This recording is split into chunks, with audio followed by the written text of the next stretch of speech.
You're listening to an Airwave Media Podcast.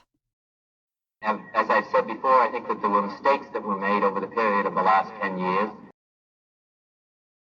In 1967, Ronald Reagan and Robert Kennedy appeared together simultaneously from different coasts in a television debate. It was about Vietnam and other issues, with questions asked by a global panel of students, including Cuba and the USSR. The students, this is the 1960s, were tough on the USA. They were tough critics of Vietnam and other administration policies.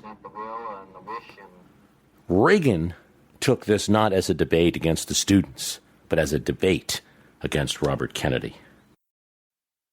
This episode is brought to you by Indeed.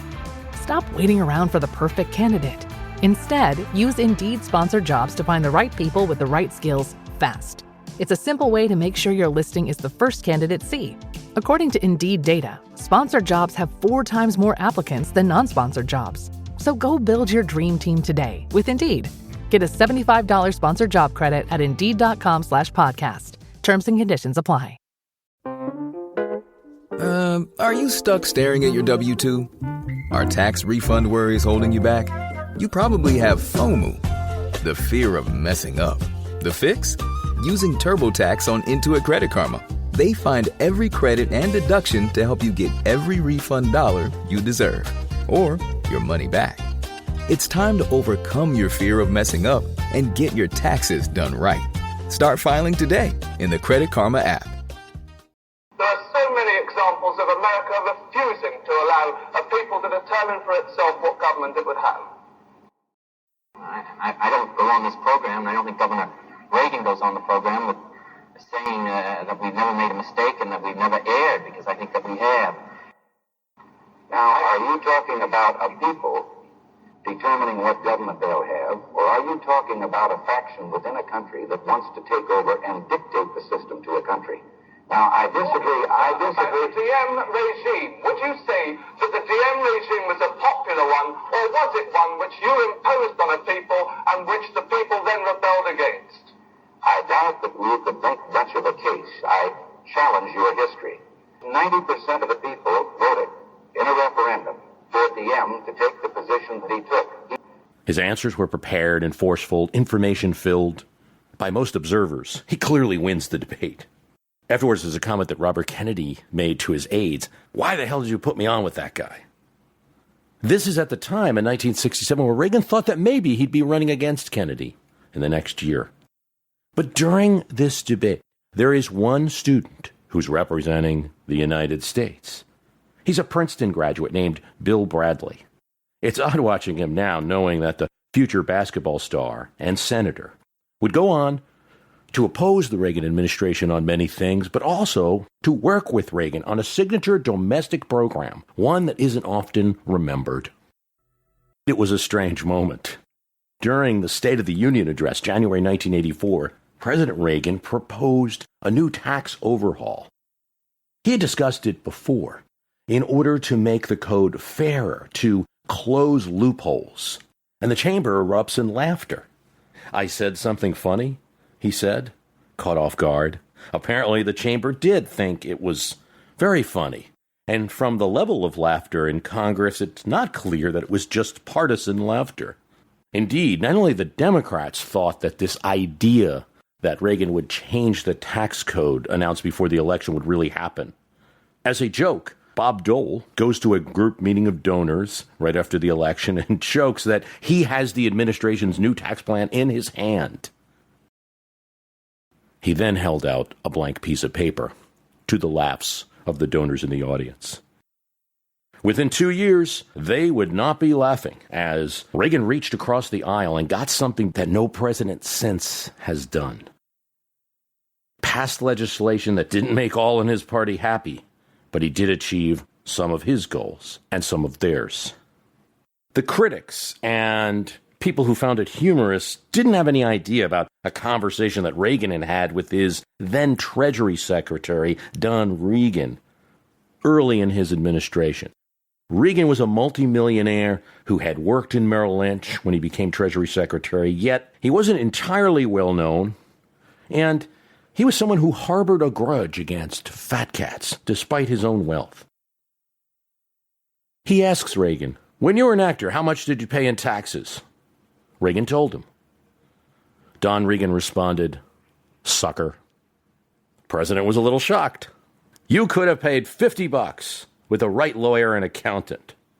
Reagan was intrigued. First of all, he got along with Reagan and his kind of gruff style and his old Irish jokes. Luke Hannon, Reagan's biographer, said that while Reagan amassed a fortune, he retained a residual Midwestern Main Street distrust of Wall Street and economic royalists, whom President Roosevelt had denounced during the Great Depression. He liked Reagan's story about how he broke up Merrill Lynch's little club and made them work harder. Reagan liked self-made rich people. But tax reform, what would become the tax reform of 1986, a revision of the tax code, had two powerful proponents in Washington that moved it forward. One was James Baker, the former chief of staff, and the other was Don Regan, former Treasury Secretary, now current chief of staff. After the second term, the two switched jobs. Baker wanted a cabinet official. He really wanted state, but he wasn't going to get it during the Reagan administration. He was tired of just being chief of staff. Reagan was the opposite. He was tired of being outside in the Treasury Department and wanted in the White House. So they switched jobs. Both of them, though, in these two positions, supported tax reform. Some members of Congress did too, though not a majority. They were tired of loopholes, a few of them, and the unfairness. And they pined, some of them, even the conservatives, for simply an overall lower rate that might boost the economy instead of playing games with all these accountants. It is radical stuff. Almost like these days, you hear talk about a flat tax or maybe like a federal sales tax or something like that. But it's an idea that has some talk, but little traction. And it was not easy. An early test vote of the president's tax reform plan got 14 Republican votes. 14 senators voted for it. This is at a time when the Republicans are controlling the Senate. Yet Reagan and Baker, different times, some members of Congress would work on it. The tax code that was proposed in 1986 was still very long, but it went from 63 feet of books when laid on end, to a large book of 800 pages. Part of the reason is because the bill had Democratic cooperation. The Democrats controlled the House at this time, the Republicans the Senate, and both Democrats and Republicans in the Senate were leading this tax code revision. Democrats wanted the closing of loopholes, Republicans wanted a lower overall rate. A group of Democrats and Republicans met at the White House, and among them was Bill Bradley. He wanted this legislation, and he made his case to the president. Mr. President, when you were an actor, the marginal tax rate was 90%. And that's why I hear you're interested in reform. I'm interested in tax reform because when I was a basketball player, I was a depreciable asset. We laughed, Bradley said later. He, the overtaxed actor, and I, the loophole for the New York Knicks. While Reagan's still Treasury Secretary, he's working silently on tax reform. It's not something immediately put into the media focus. Nowadays, whenever there's a program proposed, it goes right out to the media. This was something that was kind of kept behind closed doors. When he becomes chief of staff, he and now Baker, who's at Treasury, are working on it. Here's what he said, Reagan. Few stones remained unturned. Every provision of the tax code was examined on its merits. So what you have to understand, why is this different from when you hear about a tax cut or a tax increase or a budget bill being passed? No, this was an actual look at every single line of the U.S. tax code. And there's a reason why the tax code that we have today is called the 1986 tax code, because something like this hasn't been done since. Our method, Reagan said, cut so deep and assaulted such entrenched elements and practices that very basic questions were brought to me for resolution. At one point, I was asked if heating, oil, and free rent to a parsonage should be counted as income. Tax it as income, I ruled. We're mugging everyone else. Why should the clergy escape? The reform bill was not easy to pass. There was various opposition in the Senate. They received opposition from Senator Bob Packwood, a GOP senator from Oregon and the head of the Finance Committee, who opposed the legislation at first, but then later came around. And with some input, with him controlling some of what the legislation was, he started to support it. And he and Bill Bradley worked together to thwart off a bunch of amendments that senators were putting on to try to poison pill the bill or to get some favoritism for their own industries.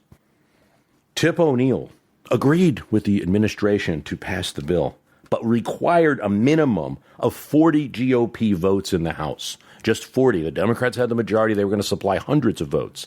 He looked to Reagan and the White House to supply at least 40 GOP votes. Basically, Tip O'Neill's point was, we're not going to do this unless you knock us in the elections that are coming up in 1986. We want to mark this as truly bipartisan. As Tip O'Neill observed, Reagan had to drag them kicking and screaming. Indeed, it was the personal intervention of President Reagan that passed tax reform. The GOP, in a sense, had no appetite to do this. The resulting legislation had a good deal for both sides, but today would be viewed, I believe, as an overall moderate to liberal bent because politics have changed so much. Reducing the tax burden for lower income people, closing loopholes used by higher income taxpayers to pay less. But the trade-off was overall rates being reduced, something that Reagan and most Republicans wanted. So while Republican Trent Lott would later grumble about having to whip legislation that he felt destroyed the tax incentive for second homes and investment real estate, maybe destroyed the Houston real estate market, he would complain later about that. But Bill Bradley, the Democrat, also found himself having to fight for a lower corporation tax that he wouldn't have fought for otherwise in his career. All in all, the Tax Reform Act of 1986, besides simplifying things, did the following. From 14 income brackets, there were now 3, 15, 25, 35%. That's been increased since then. 78% of taxpayers got a decrease or no change. Only very core deductions, well known to most average people, and that, I mean, the mortgage, healthcare expenditure, charitable giving, IRAs, casualty losses, only those were preserved. Corporate rates were cut to 33%. Capital gains were adjusted for inflation so that you wouldn't be taxed on gains merely from inflation and taxed as any other income. That's since been changed. It's hard to know the real long-term effects of the 1986 tax code reform. No president has been able to do the code reform since. Some of the provisions, like the rates, the brackets have changed, but never back to 14 brackets, never back to 50% on the high side of rates. The trend of giving a higher standard deduction rather than allowing a lot of these itemized has been preserved. The tax code has not been brought back to being as complicated as it was in 1985, though it has been altered, and lobbyists started appearing on the Hill the day after the legislation to start making changes to it. Here's what Tip O'Neill said, Democratic Speaker of the House. From my view, it was the one bright spot of Reagan's second term. It shifted $20 billion from individuals being responsible to corporations. The authors of Showdown at Gucci Gulch, as well as Senator Bill Bradley, have no doubt as where the credit for the signature legislation that might not have been able to be accomplished during a Democratic presidency. Indeed, it wasn't accomplished during the 2 years where President Clinton had both House and Senate, the 2 years where President Obama had Democratic House and Senate controlled by his party.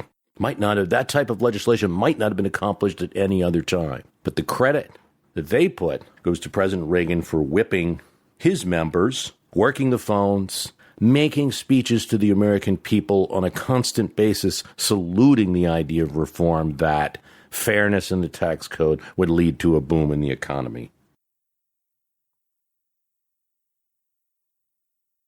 Michael Deaver was rushing out the door to the airport for an early morning flight to Germany when the phone rang. and he was informed he needed to go to the White House pronto. Turn the limousine around. When he arrived, he was brought up to the residence, and he found President Reagan waiting for him, a pajama-clad commander-in-chief. "Michael," he said, "I know what you are going to do, and I'm telling you not to do it." If tax reform is the forgotten success of Reagan's early second term, Bitburg is the sometimes forgotten failure. And it started as Michael Deaver's fault. He was the one in charge of making TV appearances for President Reagan, of arranging the scenery.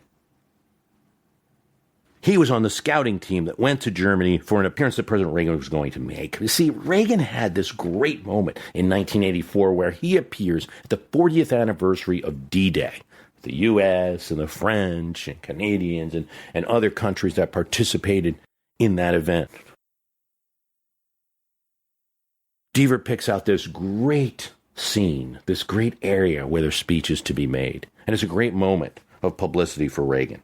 There's a side effect, though, that happens in the next year. German Chancellor Helmut Kohl wanted the same type of remembrance. He's looking at that D-Day celebration. It's covered all around Europe, but Germany doesn't participate. They want a remembrance of World War II that captures Germany as well, the German role in fighting, and that can finally put the war behind him and his people. And this is a major political issue for him and his Christian Democrats. And they're selling their relationship with the United States. Germany was an ally of the United States. Soviet Union's still there. Eastern Germany's still there. This is West Germany. Helmut Kohl is a major ally. We have bases there. We still do today. It's an important country right on the edge of the Cold War battle. Well, Helmut Kohl asks a favor. Could Reagan help him to put World War II behind him and his nation? It would be good for Germans, but also for the Christian Democrats' political position if Reagan could appear. They have the anniversary of the war's end coming up in 1985. Could he appear and celebrate not only American, French, British, Polish war dead, but also German soldiers? Deaver goes, looks for a site, and they find the German cemetery near Bitburg, but because of the snow, or because Michael Deaver had a later confessed problem with alcoholism because of his own lack of focus, his stress, his time being 5 years in the White House, he's careless. And he doesn't look at the graves. If he had, he says it might have been covered up by snow. There were German SS soldiers, the most partisan Nazis. These are not just people who were in the army because they were fighting for their nation, for the preservation of their homeland against invasion. Not just because they were drafted, not just because the government was in power and there was nothing they could do. These were SS, the most partisan Nazis among the dead in this ceremony. Now the president's going to go there and lay a wreath, essentially, on them. When news of this leaked first in German newspapers, then in American, there was pressure to change the location. Trouble is, if they made a change, it would embarrass Kohl and erase all of the political gain he was getting out of the visit. Cancellation would absolutely hurt him. Reagan had made a commitment in his mind, and he wasn't backing down. Well, now the backlash comes, and there's major Jewish leaders that come and visit the White House. Almost everyone is against Reagan, almost all of the media. Nancy Reagan begs Reagan to consider. This is one of the issues where when people say, oh, Ronald Reagan was, controlled by Nancy Reagan, always listen to her advice. Not true. Not true. He refuses to budge from any of these people. Michael Deaver, his other aides, Elie Wiesel, the Holocaust survivor, author, speaker, appears at the White House. He's given a medal, and he uses his time to make it clear that the president is making a horrible mistake. But, Mr. President, if I were not to tell you also of this, I wouldn't be the person I am, and you wouldn't respect me for what I am.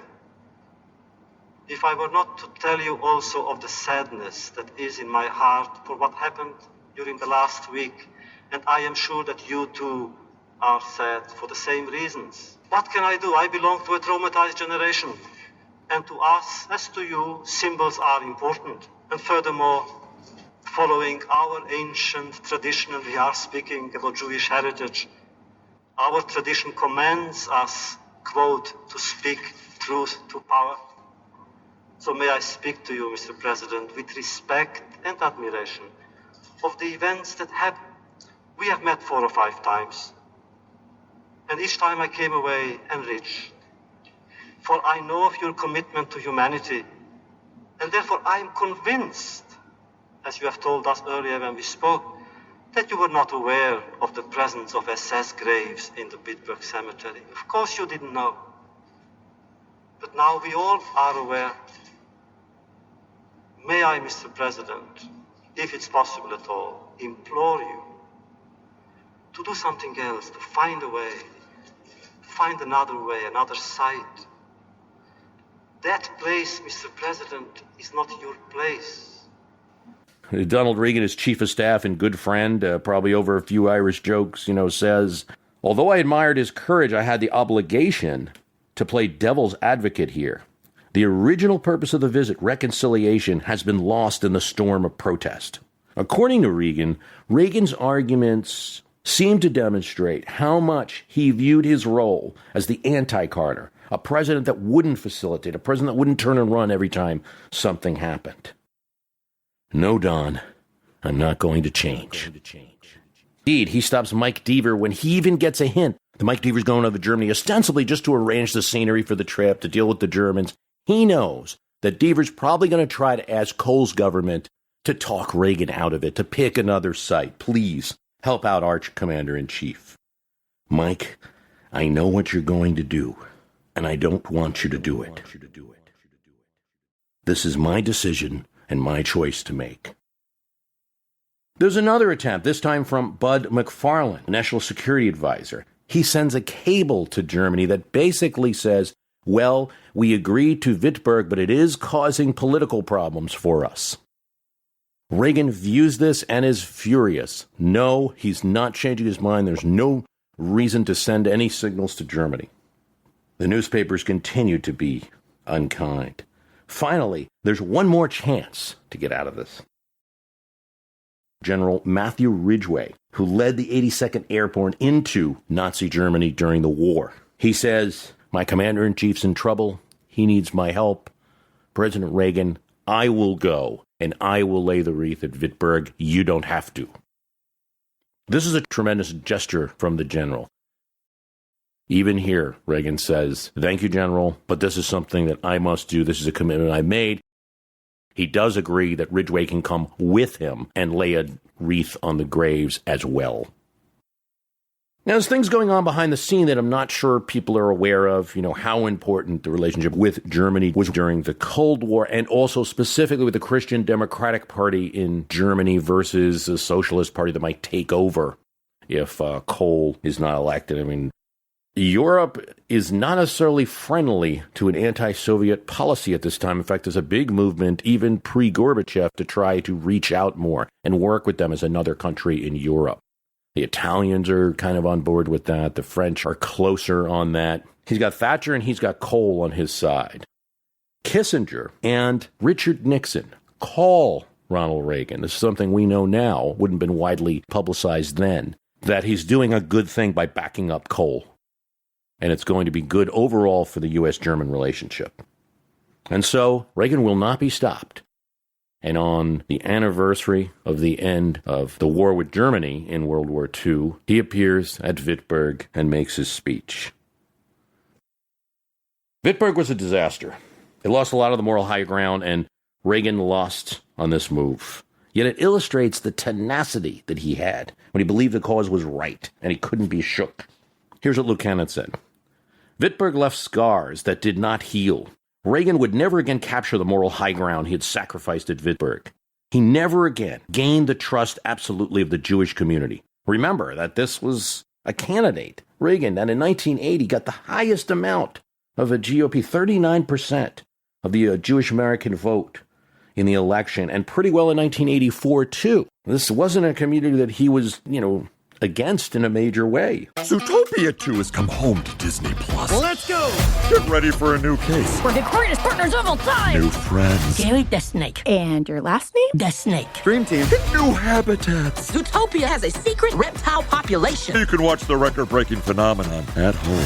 Zootopia 2, now available on Disney+, rated PG. And right now you can get Disney Plus and Hulu for just $4.99 a month for 3 months with a special limited time offer. Ends March 24th. After 3 months, plan auto-renews at $12.99 a month. Terms apply. The world moves fast. Your workday, even faster. Pitching products, drafting reports, analyzing data. Microsoft 365 Copilot is your AI assistant for work. Built into Word, Excel, PowerPoint, and other Microsoft 365 apps you use. Helping you quickly write, analyze, create, and summarize. So you can cut through clutter and clear a path to your best work. Learn more at Microsoft.com/M365 Copilot. There was a lot of support for Reagan. Indeed, Bitburg blew the second term in a sense. It set up 1986, a disastrous midterm where Republicans lost the Senate that they thought they were going to hold for a long time. After not having it for 40 years, it would turn out they would only have it for 6. It set up Iran-Contra in a sense. It was a tough ride for the GOP in 1988, really until you get to the point where Dukakis is named as the nominee in the 1988 election. That's really a tough ride where most people viewing it are saying, there's a lot of Democrats running for president because they're probably going to win after Reagan's second term. And that was partially set up by beginning with Bitburg and a series of other incidents. And if we look at it now with fresh eyes, it cannot be the worst of those motives that people were feeling then. Reagan had no goal to sanitize the Nazi regime, to get distance on the Holocaust, or to attack the Jewish American community. But he did stir up thoughts of that, and he stirred up those criticisms. And for his worst political opponents, they thought they were real. The reality was a bad episode where his strength, his feeling about his abilities that he could in one moment turn things around with a speech, were badly utilized. The speech at Bitburg actually was pretty good, but the overall setup was terrible. His virulent anti-communism and desire to help an ally led him to fail to consider the power of the presidency in perhaps inching towards supporting totalitarianism, the very totalitarianism that he was fighting. In wishing single-handedly as a president to end the bad memories of World War II, it was probably too early in 1985 to do that. To end the U.S.-Germany friction, he moved too early. The country was not ready in 1985. Even the German press thought that they maybe were not ready. It nonetheless remains an example. There are 2 other areas of reform of controversial policies that can be associated with Reagan that likely would have failed if they didn't have his presidential support. The 1986 Immigration Reform and Control Act, pushed primarily by GOP Senator Al Simpson of Wyoming, gave immigrants who came in before 1982 amnesty if they had entered the country illegally. It's about 3 million people they estimated, and a little over 2.5 took advantage of the policy. Reagan knew that it was not right for people to be abused, Simpson said 20 years later, and he felt that, as Simpson did as well, illegal immigrants were being abused by employers with no rights. As Reagan himself said in a TV debate in 1984, "I believe in amnesty for those who have put down roots and lived here, even though some have entered illegally." There can be little doubt on that issue, on immigration, that Reagan would differ a great deal from the policy of the majority of the GOP right now. No, a couple of notes. We are looking back in hindsight, and we're talking about a president that's no longer with us. Would he look at the current situation and still agree? We don't know. We also know that some of the reason for the immigration policy is connected to his Central American policy and the presence and the strong presence he felt, which may have been stronger than existed on the ground, of Soviets in the Central America, of communist governments entering Central and South America, and that the immigration policy would be needed for refugees that might be coming up. So it's a broad look, but there is no other way to dispute it that during the time that Reagan was president, he was pro-immigration and allowed a policy that he directly called amnesty. This is not one of those hidden things. That's kind of known in the media, and it's out there a little more.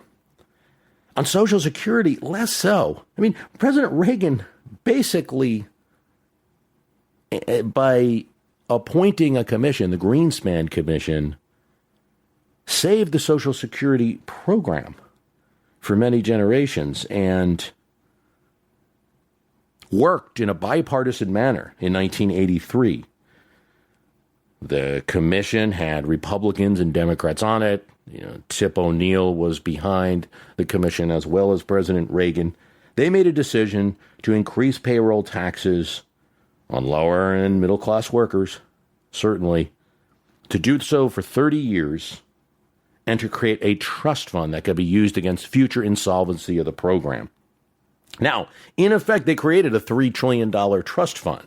The problem is that money has been spent, and it's merely an IOU fund at this point.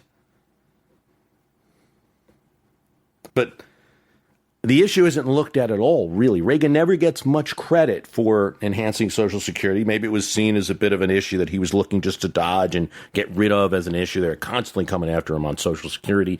His party felt like in 1982 they lost the midterms because of Social Security, so they wanted to kind of get rid of the issue. So that might have been the motives rather than just being politically noble. He also doesn't get enough blame, nor do Democrats at the time in Congress, for preventing the spending of that Social Security trust fund. And it's not often noted that Reagan raised taxes. That Reagan raised taxes in any form, and the Greenspan Commission was one of several tax increases passed during a presidency where mostly tax cutting was advocated. It should be part of his legacy and considered, and that's why we consider it here. We talked about the kind of strength that Reagan would have needed for tax reform, for immigration reform, for Social Security reform, and even in Bitburg. There, it might have been an ill-considered use of that strength. But there was this definite stubborn strength, tenacity to Reagan. When he made a call, he wasn't moving. He didn't move. And the voices of criticism came to be considered like small little voices compared to the role that he was playing in the decision he had made. That's admired today by conservatives, but it's probably forgotten by liberals and really moderates, because I think what you had in the Reagan administration was not so much ever really liberal policies, but moderate policies done sometimes, like that tax reform, where that same tenacity and stubbornness benefited. But in one area, where his attention did not focus, where they never got to the benefit of his making a decision or making a call, where maybe his inadequate staff management didn't allow it to, his administration deserves the black eye that it gets. But it's not a problem that originated in his administration, though it certainly got worse during it. And of course, we're talking about savings and loans. Savings and loans, thrift banks, S&Ls, whatever you want to call them, came from a good place. The idea of small, local banks that could help workers become homeowners. They could help small business people to create a small business in a town. The kind of local banks that didn't have to rely on large federal concerns to raise money. That during the 19th and 20th century made it possible for America to be built because there wouldn't have been the kind of easy credit mechanisms otherwise if there weren't local entities funding some of it. Buildings and loans banks They had a great history in the 19th century, and up until World War II, they were playing a good role, providing servicemen with lower interest loans they couldn't get elsewhere. The problem started in the 1960s, 70s, when interest rates start to increase and these small banks can't compete. And with the deposits they have just from local sources, they can't compete. So the Carter administration comes to help. First, granting the power of savings and loans to do other types of loans, like not just taking a mortgage on an existing home property that's already been built, but actually financing the acquisition of land and the construction. Then the FHLBB, the body that regulates these smaller banks, increases the amount that the federal government will insure them from $40,000 to $100,000. So you're seeing already in the 70s an increase in taxpayer liability to savings and loans, and it's done before Reagan takes office. Carter takes another step. S&Ls are now allowed to offer CDs and to go hunting for deposits through brokers who are national instead of just looking for local sources. Investors who are looking to invest $100K, say from New York or Philadelphia or Los Angeles, anywhere, might start now to look out for a bank in Kansas or Texas or Wyoming. Why not? It's all about the rate, and a broker can arrange it for them. But these investors are not investing in the local community, really. They don't have an interest in the local community. To get this money, banks are competing. They got to pay 6 to 10% interest in order to get the depositors' money. How do they do it? They're forced to take riskier and riskier loans. This all happens before 1981. But when Ronald Reagan comes into office, he is an S&L friend. Many of the savings and loans are in western states, California, Texas, his states that he won. Congress and Reagan's cabinet, including Treasury Secretary Don Reagan, liked S&Ls, thought they were a growth engine for the economy that needed to be deregulated. During his presidency, 500 new savings and loans are awarded charters. Now, we talked about some of the deregulations under Carter, maybe a modest deregulation, but even a little risky. It expanded under the Reagan administration. S&Ls can now make commercial loans, consumer loans, just like banks can. But this is not in their expertise, and these are riskier loans. How do you assess a business? That's something a top national bank might be more aware of. But for a savings and loan, a local, it's difficult. There's plenty of conflicts of interest because who owns the savings and loans in these banks, in these areas? Well, local business people. So it's going to be a very questionable conflict of interest between who's running the bank and who's borrowing money from the bank and when they're required to pay and what kind of discipline they have. The highly publicized case you had to come from Vice President Bush's son, Neil Bush, Silverado Savings in Colorado, where essentially he's a director of the bank and he has two business partners that get a loan from the bank, but they're business partners of his. And there was a lot of attention because of who he was, but this happens all across the country. They reduce the amount of assets that they have to have in real deposits from 5% to 3%. Now, it doesn't sound like much, but also part of their assets can be these treasury notes that are issued to them that are not liquid immediately, so they're not real hard assets. Plus, bank examiners are few, underpaid, never increased during the Reagan administration. S&Ls can eventually use loans as income. So the Treasury Department decides that, let's say you lend $1 million out. You're going to earn $240,000 in interest over the life of the loan. In your first year of reporting that loan, you can report that $240,000 as income to make your bank look even more solvent. One more thing. They reduce the requirement that shareholders of the bank be local. There's still some requirement for local, but they reduce the amount of shareholders that need to be local. So in all of these steps, you're losing the counters to risk. And one of those strong counters that always were there for the savings and loans was the involvement in the community and the knowledge of the community. And you're taking that away. Even as of 1983, just 2 years into the Reagan administration, 35% of savings and loans are considered insolvent even by the loose Reagan Treasury Department rules. And it's in that year when an unknown assistant of Edwin Meese, Attorney General, a Reagan supporter who left the administration to work at a savings and loan, comes back to become in charge of regulating. His name is Edwin Gray.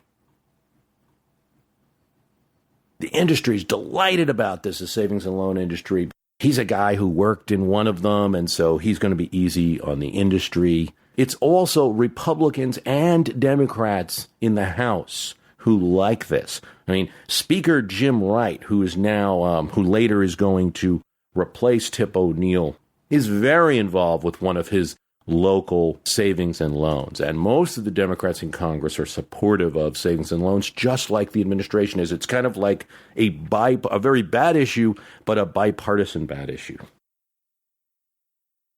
They're all delighted, though, because Gray's going to keep an easy hand and keep the growth going. But as Gray said, they didn't know me well, and I actually didn't know myself well.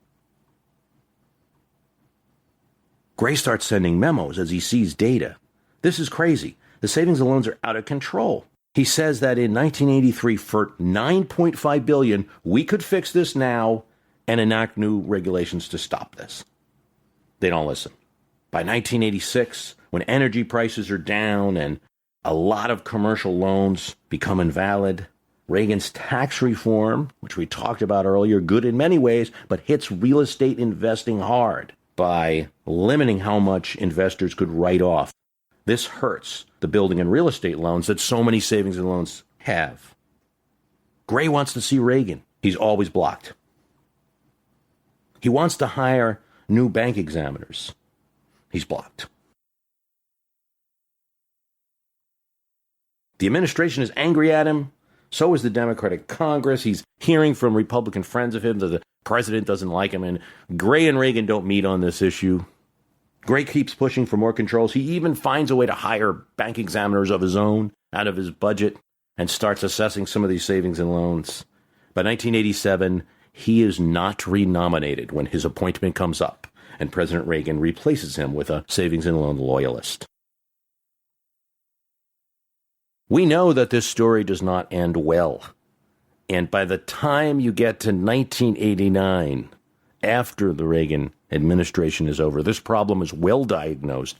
They see that Gray was right. And a problem that could have been solved for $10 billion now in the end costs taxpayers $120 billion. After forming a resolution trust corporation, after shutting down over 800 of the savings and loans banks, and with costs going all the way into 1995. Now, $120 billion in today's time where we have trillions, doesn't sound like a lot. If you converted it, it's a little over $200 billion just in terms of CPI and inflation and the like. If you compare it to the economy at the time, we probably are thinking something about more like $350 to $400 billion, maybe about half of what TARP cost. But it's at a time when such a program had not been undertaken. This is a large amount of expenditure. And there's another factor to consider that all through the 1980s, and we discussed in a previous episode of how well the economy was rocketing through the 80s after the initial recession. Part of that is fueled by what can really be considered kind of a phantom money that runs through the entire economy, but ends hard. And the payment for it, the $120 billion, a lot of that is coming from someone else's administration, from the Bush administration, from the Clinton administration, at a time when it's harder to pay for it. Because after 1990, there's a recession. And that recession, too, you never know what causes a recession. And 1990 had a lot to do with energy and other things. Companies reorganizing. But there is that factor, too, that you no longer had the fuel of these savings and loans, and so many of them were shutting down in the late 80s, early 90s. And so the costs for some of this Reagan administration deregulation program, a significant deregulation target of his administration, came later.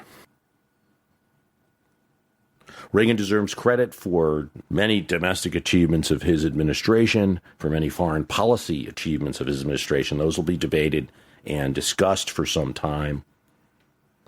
Savings and loan and the policy around savings and loan would not appear to be one of them.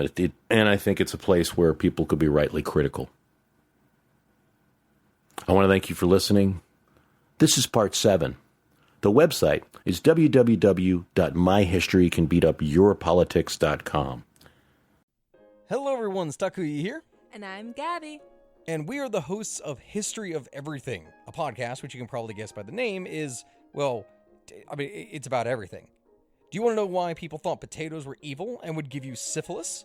Are you curious about all the stories of the terrible and stupid ways that people have kicked the bucket over the years? Do you want to hear tales about all of the different badasses of history and the lives that they had brought to life? Well, if so, then look no further. History of Everything is just the right podcast for you. It's available on Spotify, Pandora, and anywhere else that you get your podcast from. Join us for some fun and just see how weird and wacky history can be.